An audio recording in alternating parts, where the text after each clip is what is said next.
नमस्कार जी, मैं doctor Sunita Kamal, SPC government college Ajmer, associate professor and HOD in history department.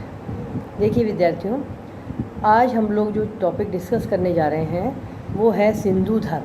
अच्छा, सिंधु धर्म भारतीय संस्कृति के मूल आधार प्रथम वर्ष में प्रथम पेपर में जो चलता है आपके, उसमें इस पाठ्यक्रम के अंतर्गत है सिंधु धर्म। देखिए, जो प्राचीन भारत का इतिहास है उसमें वैदिक सभ्यता, सिंधु सभ्यता है, और इसमें हम लोग इनके धर्म के विषय में चर्चा करेंगे क्योंकि पेपर का नाम है भारतीय संस्कृति के मूल आधार। तो हम ये धर्म करने के पहले हम देखेंगे कि सिंधु घाटी सभ्यता कितनी पुरानी है। सिंधु घाटी सभ्यता आज के 5000 साल पुरानी है।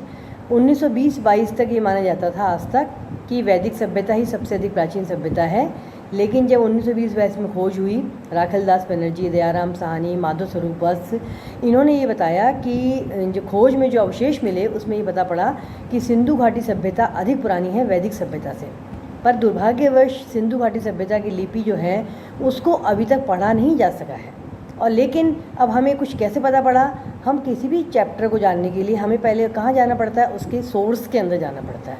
उसके सोर्स हम कैसे सोर्स के बिना तो हम उसको पढ़ ही नहीं सकते हैं। लेकिन हमें इसके लिखित प्रमाण नहीं मिले हैं और हमें जो भी अवशेष मिले हैं उन अवशेषों के आधार पर ही हम जान सके हैं कि सिंधु घाटी सभ्यता कैसी थी।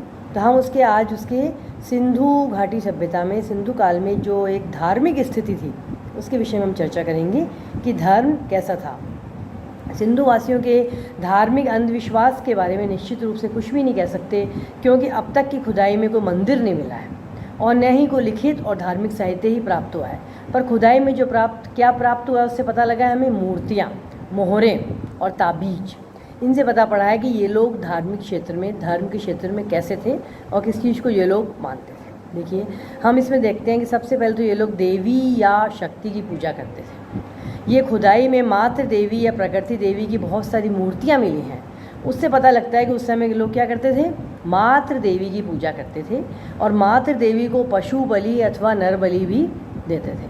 और इनके लिए सब देवी देवताओं में मातृ देवी जो है वो नंबर 1 पर थी। और वहाँ पर जैसा कि सामाजिक स्थिति में देखेंगे आप लोग, पता पड़ेगा कि यहाँ के समाज भी मातृ सत्तात्मक समाज थे। इसीलिए यहाँ पर सबसे पहले देवी देवताओं में नंबर 1 पर आती थी मातृ देवी। अच्छा, अब इसके बाद जो मातृ देवी के अतिरिक्त और जो देवी देवता थे उनका नंबर बाद में आता था। तो पहला हो गया देवी या शक्ति की पूजा करते थे। दूसरा, ये लोग पशुपति शिव की पूजा करते थे। सिंधु प्रदेश की खुदाई में कुछ ऐसी मूर्तियाँ प्राप्त हुई हैं, मुद्राएं भी मिली हैं, जिन पर क्या है, एक व्यक्ति का चित्र है और इस व्यक्ति के 3 मुंह हैं।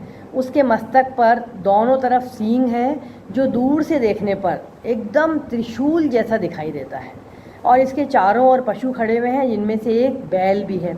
चूँकि शिवजी के पास में भी एक नंदी है, आपने मूर्ति में देखा होगा, तो नंदी नाम का एक पवित्र बैल था। इसीलिए इन विशेषताओं के आधार पर ये मानते हैं कि ये लोग पशुपति शिव की पूजा भी करते थे। अब इसके अलावा तीसरा, ये लोग शिवलिंग की पूजा करते थे। खुदाई में छोटे छोटे अलग अलग रंग के शिवलिंग मिले हैं, जिससे पता पड़ता है कि ये लोग शिवलिंग की पूजा भी करते थे। वो सामान्य पत्थर के भी हैं, लाल पत्थर के भी हैं, नीले पत्थर के बने हुए भी हैं। इससे पता पड़ता है इन लोगों में शिवलिंग की उपासना काफ़ी लोकप्रिय थी। अच्छा, अब इसके अतिरिक्त ये लोग पशु पूजा भी करते थे। मातृ देवी और पशुपति के अतिरिक्त सिंधु सभ्यता के लोग हाथी, बैल, बाघ आदि की पूजा भी, पशुओं को देवता मान करके उनकी पूजा भी किया करते थे। इसकी पुष्टि भी किससे हुई है, अब आपको पहले बताया, लिखित प्रमाण तो मिला नहीं है। जो मोहरें मिली हैं उन मोहरों से पता पड़ता है कि ये लोग पशु की पूजा भी करते थे। अच्छा, उस समय में सांपों को दूध पिलाने का प्रचलन भी था, आज भी प्रचलन है। इसके अलावा घड़ियाल की अनेक प्रतिमाएं खुदाई में प्राप्त हुई हैं। संभवतः उसे जल जंतुओं में श्रेष्ठ माना जाता था खुदाई में प्राप्त। इसके अतिरिक्त खुदाई में अब ये भी पता पड़ता है कि ये लोग सूर्य की पूजा भी करते थे। सूर्य पूजा का प्रचलन भी था। वो कैसे पता पड़ा, वो भी हमें मोहरों के द्वारा पता पड़ा। उस पर किसी को हाथ जोड़ करके सूर्य देवता को प्रणाम करते हुए दिखाया गया है। तो खुदाई में, इसके अतिरिक्त खुदाई में हमें घर में अग्निकुंड भी मिले हैं। इससे पता पड़ता है ये लोग अग्नि की पूजा भी करते थे और हवन करते थे और यज्ञ भी करते थे। अच्छा, अब वृक्षों की पूजा भी करते थे। पशुओं के अतिरिक्त पशु अग्नि और सूर्य के अलावा ये लोग वृक्ष की पूजा भी करते थे। सिंधुवासी पीपल, नीम और इसके अलावा ये लोग बबूल, तुलसी, खजूर आदि वृक्षों की पूजा भी करते थे। इसके प्रमाण भी हमें मोहरों पर अंकित चित्र के द्वारा ही पता लगता है। फिर इनके अलावा यहाँ पर स्नान ध्यान की परंपरा भी थी। अग्नि पूजा के लिए जाने के पहले ये लोग स्नान ध्यान करते थे, जल देवता को भी पूजा करते थे और प्रतीक पूजा के प्रमाण भी मिले यहाँ पर। अच्छा, अब इसके अलावा यहाँ धार्मिक परंपराओं का भी रिवाज था। ये लोग क्या करते थे, धार्मिक प्रथाओं में शारीरिक शुद्धि पर भी ध्यान देते थे। अच्छा, कुछ ये लोग अब इसको अंधविश्वास, कुछ लोग इसको अंधविश्वास भी कहते हैं। ये लोग ताबीज़ भी बांधते थे, तंत्र मंत्र टोटका भी थोड़ा बहुत करने में विश्वास करते थे। ताबीज़ बांध करके अपनी मन की इच्छा पूरी कराने का प्रयास भी ये लोग करते थे। अच्छा, अब आप देखिए प्रतीक पूजा, जिसमें ये लोग, अब आप इस बात पे ध्यान दीजिएगा, इसके साथ आपका ये प्रश्न भी पूरा हो रहा है कि सिंधु समाज की आज के समाज में कौन कौन सी परंपराएं मिलती जुलती हैं। अब आप देखिएगा, जिस प्रकार से देवी शक्ति की पूजा, पशुपति शिव की पूजा, अग्नि पूजा, वृक्ष पूजा और सूर्य पूजा सब करते थे, तो वो उस समय का आज के समय से परंपराओं में बहुत मिलान है। अच्छा, इसके अलावा ये सींग, स्तंभ और स्वास्तिक के चित्र प्राप्त हुए हैं, उसकी पूजा भी करते थे। वो एक प्रतीक चिन्ह है और वो हमारे आज भी इस प्रकार से करते हैं। अच्छा, इसके अलावा ये लोग परलोक में विश्वास करते थे। परलोक में क्या कहते थे लोग, सैंधव लोग परलोक में विश्वास करते थे। उनका मानना था कि मृत्यु के बाद मनुष्य की आत्मा दूसरे लोक में चले जाती है और वहाँ पर क्या है, उसको किसी चीज़ की आवश्यकता पड़ेगी, इसलिए ये लोग मुर्दे के साथ में आवश्यक वस्तुएं दे दिया करते थे कि आवश्यकता पड़े तो उनको वो यूज़ कर ले। अच्छा, अब इनके दाह संस्कार भी 3 तरीके से होता था।